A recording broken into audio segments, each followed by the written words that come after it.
Aspire to a clean career, leaving no shame for descendants. Hello everyone. Welcome to Encountering Chinese, Case Stories, Cases Judged by Bao Gong. Today, I'm going to bring you a story called Peeping.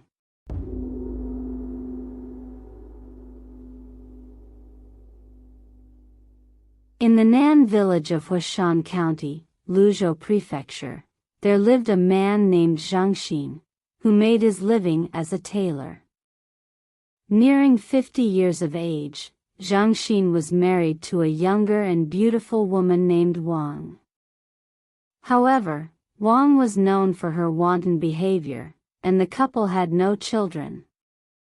Later, Zhang adopted his brother's son, Jizu, and raised him as his own. When Jizu came of age, he married a woman named Liu, whose appearance was strikingly alluring and charming. One day, two men from the neighboring Tongqing County arrived in Huashan to work as lacquer craftsmen. One was named Yang Yun, and the other, Zhang Xiu. The two men became acquainted with Zhang and soon began lodging at his home. Over time, their bond grew closer, and they formally pledged themselves as foster sons to Zhang and his wife. They moved freely in and out of Zhang's home, acting as if they were family. Yang Yun was the first to develop an illicit relationship with Wang. Eventually, even Zhang Xiu became involved. One day, Zhang and Jizu went out together to provide tailoring services, leaving the house unattended. Yang Yun took this opportunity to engage in an affair with Wang. Unexpectedly, Jizu's wife, Liu, walked in on them. Panicking, Wang told Yang Yun, "We've been caught by that woman today, and this could bring trouble.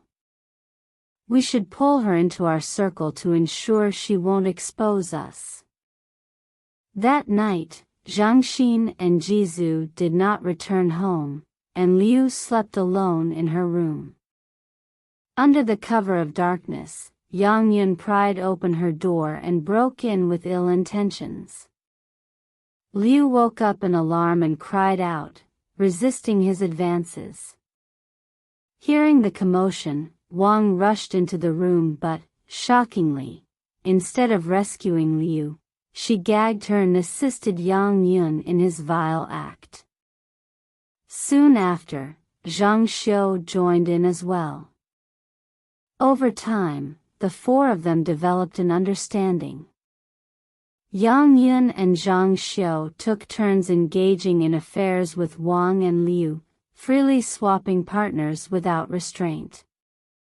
This arrangement continued for over a year.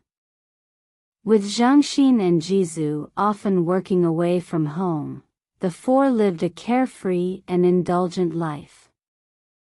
However, their fortune did not last.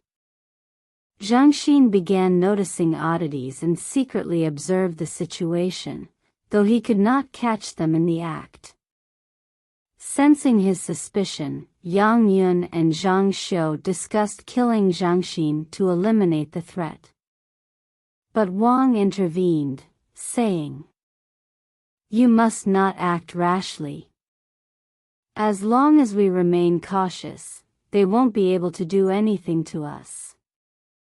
As August began, Zhang said to Jizu, "The autumn harvest season is nearly here, and the rice shops don't have fresh rice yet. They'll be eager to clear out their stock, so the prices will likely be lower. Today is the shop's monthly day off, but tomorrow morning, we can split up and each visit different shops to buy some rice." The next day, Zhang went to Wangjiang Bay, while Jizu headed to the more distant Jiugong Bay. Zhang completed his purchase quickly and, by the following afternoon, began hurrying home. On his way, he unexpectedly encountered Yang Yun and Zhang Xiu returning from work. Spotting Zhang Xin from a distance, the two immediately hatched a malicious plan. The pair approached Zhang Xin with enthusiastic greetings, saying, "Foster father, you must be exhausted from your journey. Let us carry your bundle and umbrella for you." Zhang Xin, trusting them, handed over his belongings, and the three continued on their way. As they passed through a remote forest, the sun was setting, and the sky dimmed. Yang Yun and Zhang Xiu coaxed Zhang Xin into venturing into a secluded valley. Sensing that something was amiss, Zhang Xin began shouting for help, but the area was completely deserted. Zhang Xiu, his face twisted with malice, grabbed Zhang Xin firmly. Yang Yun quickly pulled a small hatchet from his waist and struck Zhang Xin on the head with a powerful blow, killing him instantly. However, in his panic, Yang Yun had swung the axe with such force that it became deeply lodged in Zhang Xin's skull and could not be removed. At that moment, a gust of wind rustled the bamboo forest, and the sound of the leaves made the two men fear that someone was approaching. In their alarm, they hurriedly threw Zhang Xin's body, along with the axe, into a nearby lotus pond. Worried that the body might float to the surface, they weighed it down with large stones before fleeing the scene. When they returned home, Yang Yun and Zhang Xiu triumphantly recounted the murder to Wang. She was both shocked and terrified upon hearing their story. After regaining her composure, she said, "What's done is done. But you must ensure that Liu knows nothing of this, or she might expose us and bring disaster upon us." She then added, "What will we do if Jizu comes back looking for his uncle?" Zhang Xiu smirked wickedly and said, "If he comes back, just accuse him of murdering his uncle and turn him over to the authorities. That way, not only will we be safe, but we'll get rid of him as well." Wang and Yang Yun both agreed, praising the idea as brilliant. Several days later, Jizu finally returned home. Wang immediately questioned him, "Why didn't your uncle come back with you?" Jizu was taken aback and replied, "I waited for him in Wangjiang Bay yesterday, intending to return home together. But the people there told me he had already left for home 3 days ago." Wang's face turned pale, and she shouted, "You're lying. Your uncle never returned home. You must have killed him on the way and are now making up excuses to deceive me." With that, she summoned the neighbors, had Jizu locked up, and personally went to the local authorities to file a lawsuit. At that time, Bao Gong was on an official inspection tour in the northern Jiangnan region, and the county magistrate, He Xian, went out of the city to welcome him. Wang seized the opportunity to submit a formal complaint about Zhang Xin's disappearance and alleged murder. Bao Gong, upon receiving the document, noted that Magistrate He Xian was known for his integrity and meticulousness in handling cases. He decided to entrust the matter to He Xian for investigation. Taking over the case, He Xian immediately dispatched constables Wang Sheng and Li Biao to bring Zhang family neighbor Xiao Hua, the local headman Shifu, and the accused Jizu to the court for questioning. With a stern expression, He Xian interrogated Jizu. Zhang Jizu, your uncle, Zhang Xin, raised you as his own. How dare you repay his kindness with murder? Confess at once, where is the body? Jizu protested. It's true that my uncle and I set out together that day, but we parted ways along the road. I went to Jiugong Bay, and he went to Wangjiang Bay. Yesterday, after finishing my errands, I went to Wangjiang Bay to meet him so we could return home together. But the people there told me he left for home 3 days ago. You can call these people to testify for me. My uncle and aunt raised me with great care, and my uncle, especially, treated me like his own son, even supporting me through my marriage. I've always just wanted to repay their kindness. How could I possibly harm my uncle? I beg you, Your Honor, to investigate thoroughly. Hearing this, Wang sneered and said, You ungrateful wretch! You must have coveted your uncle's property, and when he scolded you, you harbored resentment and murdered him. Your Honor, please use severe punishment to force him to reveal where the body is so that I can give my husband a proper burial and seek justice for his death. He Xian then turned to Zhang family neighbor Xiao Hua and asked, What is Zhang Jizu's character like in daily life? Xiao Hua replied, Jizu has always been upright in his conduct and has never acted improperly. He treats his uncle like his own father, showing him the utmost respect and love. In my opinion, he would never commit such a heinous act. I dare not conceal the truth. He Xian then turned to the village headman, Shifu, and asked, What do you think of Zhang Jizu's character in daily life? Shifu's response was identical to Xiao Hua's. After hearing their testimonies, He Xian pretended to rebuke them, saying, You too are incredibly bold.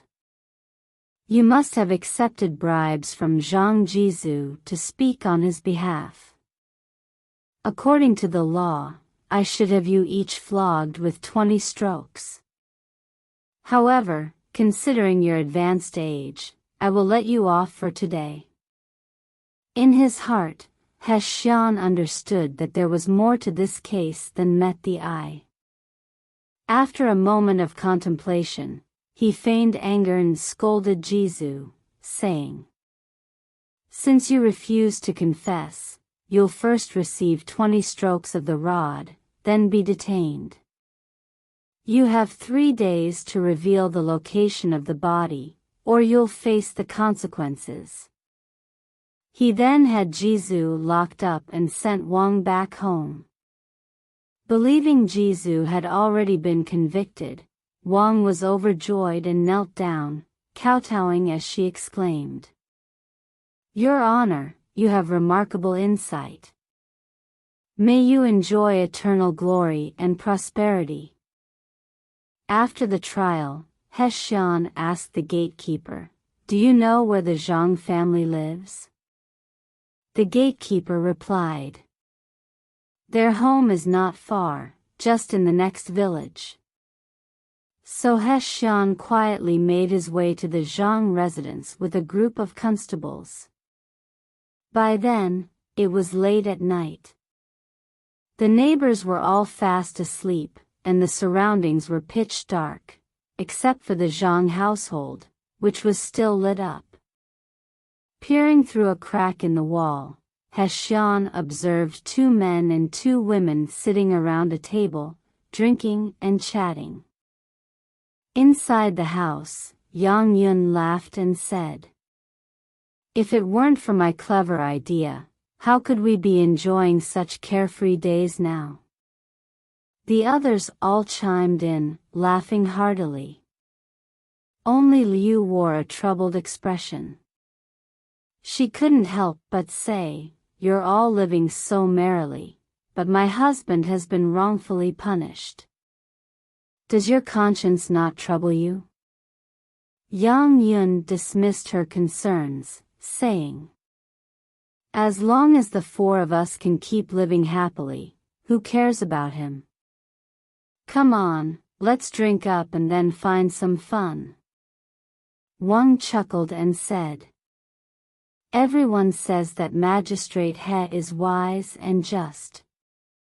But after today, it seems he's no different from anyone else."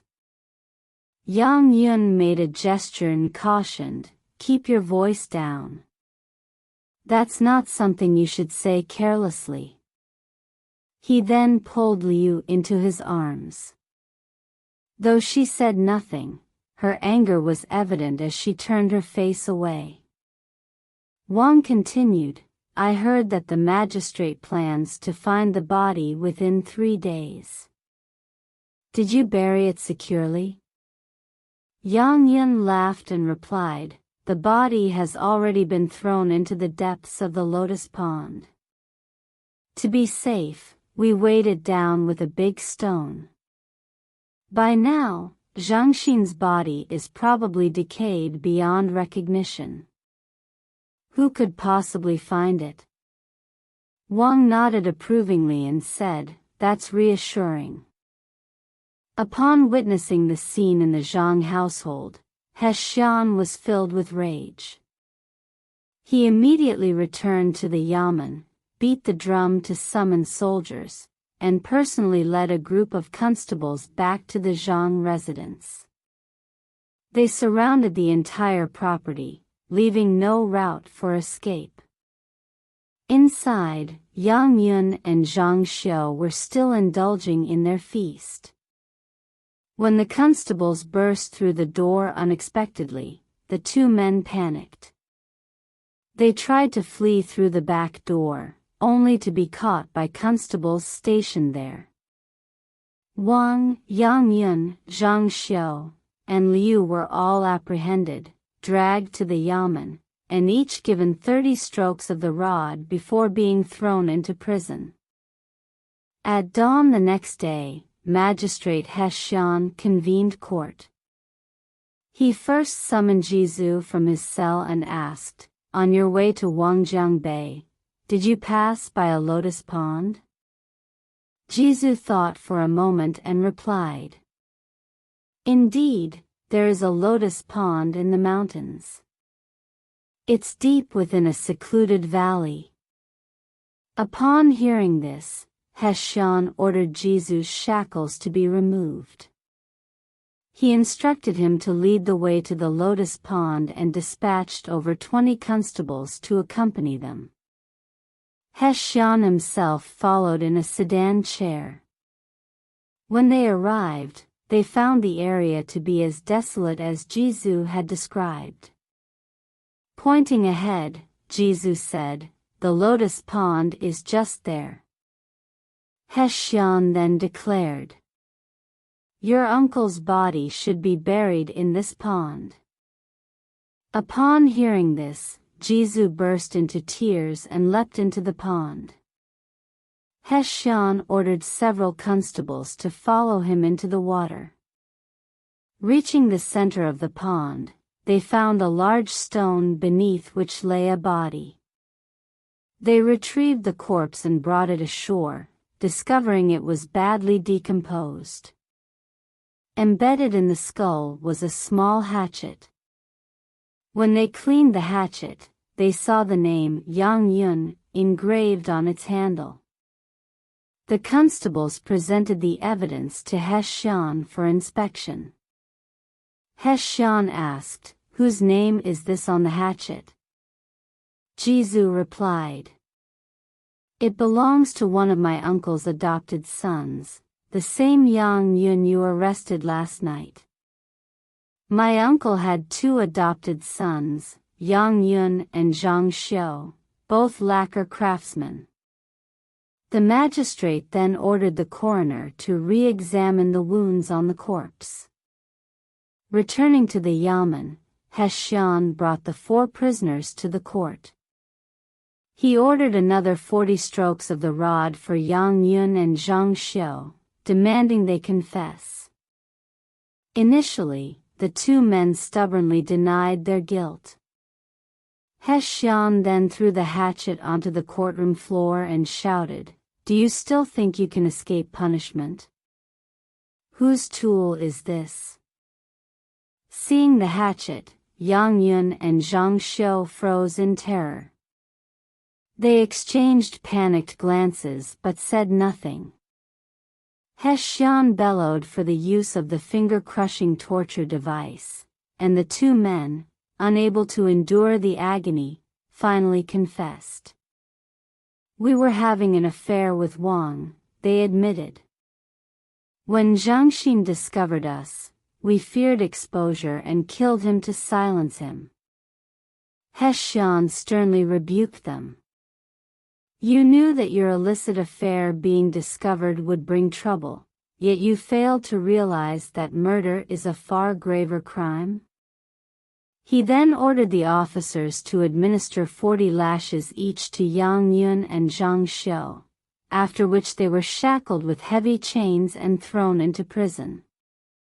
Turning to Wang, Hessian demanded, "Your husband treated you with love and care, yet you could bring yourself to conspire in his murder while favoring outsiders?" Wang defended herself. "I had no part in this. It was entirely Yang Yun and Zhang Xiu's plan. I only learned of the murder after it had occurred." Hessian countered, "If you only learned of it afterward, why did you not come forward to report it to the authorities? Instead, you falsely accused Jizu. Do you think you can fool me with a few glib words? You venomous woman, your cruelty is truly unforgivable." With that, he ordered Wang to receive 30 lashes as punishment. He then questioned Liu, "You knew they were falsely accusing your husband. How could you remain silent and let this happen?" Through her tears, Liu replied, "I was not a conspirator with them. It all started when my aunt and those 2 began their affair. To silence me, they set me up. I was forced to comply against my will. I had no knowledge of their plan to murder my uncle. I beg for your understanding." Hessian reproached her, "If you were coerced in the beginning, why did you not confide in your husband later?